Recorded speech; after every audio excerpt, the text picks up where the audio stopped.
जी हां दोस्तों, कैसे देवभूमि में बड़े फर्जीवाड़ा हो रहा है, इसकी पोल एक बार फिर से खुल चुकी है। बड़ा खुलासा तब हुआ जब खुद को स्वीटी बताने वाली महिला बेगम निकली और निकला सीधे बांग्लादेश से कनेक्शन। कैसे पुलिस ने किया बड़ा खुलासा, बांग्लादेशी महिला ने कैसे किया फर्जीवाड़ा, सब बताऊंगा अपने इस रिपोर्ट के जरिए आपको। नमस्कार, पहला मैं पंकज रौतेला, आप देख रहे हैं अपना उत्तराखंड न्यूज। दोस्तों, एक हैरान करने वाली खबर ये सामने आई है। आपने सीमा हैदर वाला मसला तो सुना होगा, देखा होगा, पूरा देश ने देखा था कैसे वो भारत आ गई और अब यहीं रहती है। ऐसा ही मिलता जुलता ये मामला भी लगता है। ये हैरान करने वाला है। पूरे प्रदेश में पुलिस एक के बाद एक ऑपरेशन चला रही है, जैसा कि हम सब देख रहे हैं। इन ऑपरेशन में वो सच सामने आ रहा है जो सालों से छिपाया जा रहा था या छिपा हुआ था। मैं आपको स्वीटी के बेगम निकलने की कहानी बताऊं उससे पहले पुलिस की कुछ तस्वीरें दिखाना चाहता हूं। यह मौजूदा वक्त की एक्टिवनेस है पुलिस की।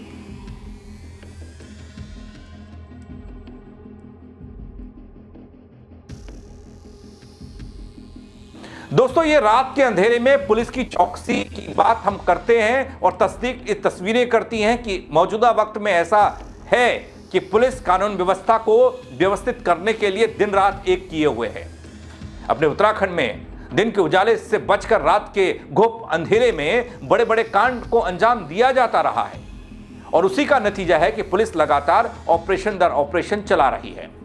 ऐसे में देहरादून के एसएसपी के निर्देश पर लगातार अलग अलग तरीके से पुलिस टीमें अलग अलग ऑपरेशंस को अंजाम दे रही है। चेकिंग हो रही है। उच्च अधिकारियों के नेतृत्व में पुलिस के अलग अलग टीमों के जरिए अंतर जनपदीय और अंतर राज्यीय चेक पोस्ट के साथ साथ आंतरिक जितनी भी रास्ते हैं, बाजार है, कॉलोनियां हैं, वहां सब जगह गहन जांच पड़ताल हो रही है और देर रात तक हो रही है। देर रात घूमने वालों पर हो रही है कार्रवाई। देर रात घूमने वाले व्यक्तियों से पूछताछ हो रही है। संदिग्धों को थाने लाया जा रहा है, बिठाया जा रहा है, कार्रवाई तक हो रही है। लेकिन दोस्तों, वहीं हरिद्वार में ऑपरेशन प्रहार चला। ऑपरेशन प्रहार के दौरान पुलिस ने यह चौंकाने वाला खुलासा किया। यह मामला सामने आया जहां खुद को स्वीटी बताने वाली महिला असल में बेगम निकली, बांग्लादेशी निकली। उसके पास फर्जी पासपोर्ट, आधार कार्ड भी मिले। पुलिस के मुताबिक महिला का यहां रहना और पहचान दोनों ही संदिग्ध हैं और यह खुलासा सुरक्षा एजेंसियों के लिए एक बड़ी चुनौती बन सकता है। दोस्तों, कहा यह जा रहा है कि जांच इस पूरे मामले की चल रही है और आगे तथ्य सामने आएंगे, ऐसी संभावना पुलिस वाले और जांच के अधिकारी जता रहे हैं। लेकिन मैं आपको इस खेल की असल सच्चाई और पूरी बात बताता हूं। खबर क्या है? हरिद्वार के ज्वालापुर क्षेत्र में फर्जी भारतीय दस्तावेज के सहारे एक महिला यहां पर रह रही थी और इस महिला को पुलिस ने आज गिरफ्तार किया है। महिला के कब्जे से बांग्लादेशी पासपोर्ट, नेशनल आईडी के साथ साथ कई फर्जी भारतीय दस्तावेज भी बरामद हुए हैं। दोस्तों, मामले में पुलिस ने दस्तावेज तैयार कराने में मदद करने वाले पर भी शिकंजा कसा है। दस्तावेज तैयार कराने में मदद करने वाले एक अन्य दिव्यांग आरोपी को भी दबोचा है। दोस्तों, पुलिस ने जब यह कार्रवाई की और उसके बाद एक प्रेस कॉन्फ्रेंस भी हुई जिसमें एसएसपी नवनीत सिंह सामने आए। उन्होंने बताया कि ऑपरेशन प्रहार के तहत ही यह कार्रवाई हुई है। ज्वालापुर पुलिस और एलआईयू की संयुक्त टीम ने यह कार्रवाई की है। वैष्णवी एनक्लेव रामानंद कॉलेज के पास सत्यापन के दौरान संदिग्ध महिला को पकड़ा गया। पूछताछ में उसने अपना नाम बदलकर रहना स्वीकार भी किया। सुनिए। जैसा कि मुख्यालय के आदेश पे ऑपरेशन प्रहार 1 माह का जो चल रहा है, इसमें सत्यापन की कार्रवाई भी चल रही है। तो इसमें एक सूचना ये आई थी कि एक महिला जो है जो उल्टा बांग्लादेश मूल की है और यहाँ पे नाम बदल कर रह रही है एक व्यक्ति के साथ में। तो जब इसकी जानकारी की गई तो ये जो महिला है यहाँ पे स्वीटी नाम से रह रही थी वैष्णवी एनक्लेव में, और इसके साथ एक व्यक्ति है श्यामदास, उसके साथ ये रह रही थी यहाँ पे। और वास्तव में ये बांग्लादेश की रहने वाली है, कुमिला बांग्लादेश की, और इसका असल नाम सलेहा बेगम है। और जब इनकी सर्च की गई तो इनकी कस्टडी से एक बांग्लादेश का पासपोर्ट और वहाँ का नेशनल आईडी कार्ड भी मिला। और इसमें जो केस रजिस्टर हुआ है क्योंकि इसी महिला ने इंडियन पासपोर्ट भी हासिल किया और वो जो है कूट रचित दस्तावेजों के के माध्यम से उसको प्राप्त किया और ये दस्तावेज बनाने में श्यामदास ने इसकी मदद करी, जो मूलतः बिलासपुर छत्तीसगढ़ का रहने वाला है। इसमें इनके पास से आधार कार्ड, पैन कार्ड और ड्राइविंग लाइसेंस और मैरिज सर्टिफिकेट ये इन्होंने यहाँ जनरेट किए थे और इसी आधार पर इन्होंने इंडियन पासपोर्ट भी हासिल किया, और जो कि एक तरीके से पूर्णतः गलत है। तो इस संबंध में एक FIR ज्वालापुर कोतवाली में लिखी जा चुकी है। दोनों लोगों को पुलिस ने अरेस्ट किया है और उस जुडिशियल कस्टडी के लिए कोर्ट में पेश किया जाए। दोस्तों, जांच में सामने आया कि आरोपी महिला का असली नाम सहेला बेगम है, जो बांग्लादेश के कुमिला की रहने वाली है। साल 2023 में सोशल मीडिया के जरिए संपर्क में आए श्यामदास के कहने पर वो भारत चली आई थी। वीजा की समय सीमा खत्म होने के बाद भी वह अवैध रूप से दिल्ली और फिर हरिद्वार में रहने लगी। इतना ही मामला नहीं है दोस्तों, हरिद्वार पहुंचने के बाद आरोपी महिला ने अपने साथी, जिसका नाम श्यामदास बताया गया, उसकी मदद से Aadhaar card, PAN card, driving licence, भारतीय पासपोर्ट और मैरिज सर्टिफिकेट जैसे फर्जी दस्तावेज भी तैयार कर डाले। पुलिस ने श्यामदास को भी गिरफ्तार किया है, जो बिलासपुर छत्तीसगढ़ का रहने वाला बताया गया। दोस्तों, महिला के कब्जे से बांग्लादेश का पासपोर्ट और नेशनल ID कार्ड के अलावा कई फर्जी भारतीय दस्तावेज बरामद हुए, जैसा कि खबर बता रही है, पुलिस बता रही है। और दोनों के खिलाफ जिन्हें गिरफ्तार किया गया है, गंभीर धाराओं में मुकदमा दर्ज हुआ है और मामले की जांच पड़ताल चल रही है। देखिए, इसमें एक तो है कि ये यहाँ पे आई, इनके एक पहले हस्बैंड थे, जब उनसे अलग हुई तो इनके द्वारा बताया गया कि इनकी माली हालत बहुत खराब थी। उसके बाद ये सोशल मीडिया के माध्यम से श्यामदास नाम के व्यक्ति के संपर्क में आई। पहले दिल्ली में रहे, बाद में हरिद्वार में आए और यहाँ पे वैष्णवी एनक्लेव में ये नाम बदल के ये यहाँ पे काम कर रहे थे। और इसमें क्राइम ये बनता है कि एक तो आप विदाउट किसी परमिट के, वीज़ा के, प्रॉपर ऑथेंटिक वीज़ा के आप यहाँ पे स्टे कर रहे हैं, फॉरेन नेशनल, ये एक अपराध है। दूसरा, इसमें जो इंडियन पासपोर्ट हासिल किया गया वो पूर्णतः जो है फेक डॉक्यूमेंट्स जनरेट करके वो हासिल किया गया, तो ये दूसरा अपराध है।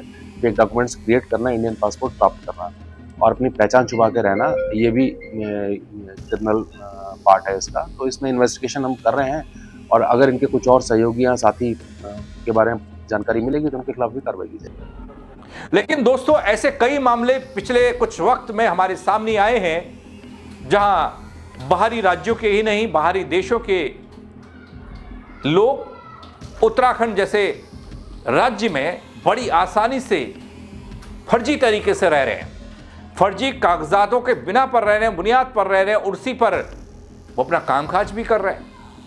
और इसमें चौंकाने वाली बात यह है कि महिलाओं की संख्या ज़्यादा निकलकर सामने आ रही है। जितने भी केसेस अब तक सामने आए हैं ऐसे फर्जीवाड़े के, उनमें ज़्यादातर महिलाएं हैं। और इससे भी ज़्यादा चौंकाने वाली बात यह कि ज़्यादातर महिलाओं का कनेक्शन बांग्लादेश से निकल रहा है।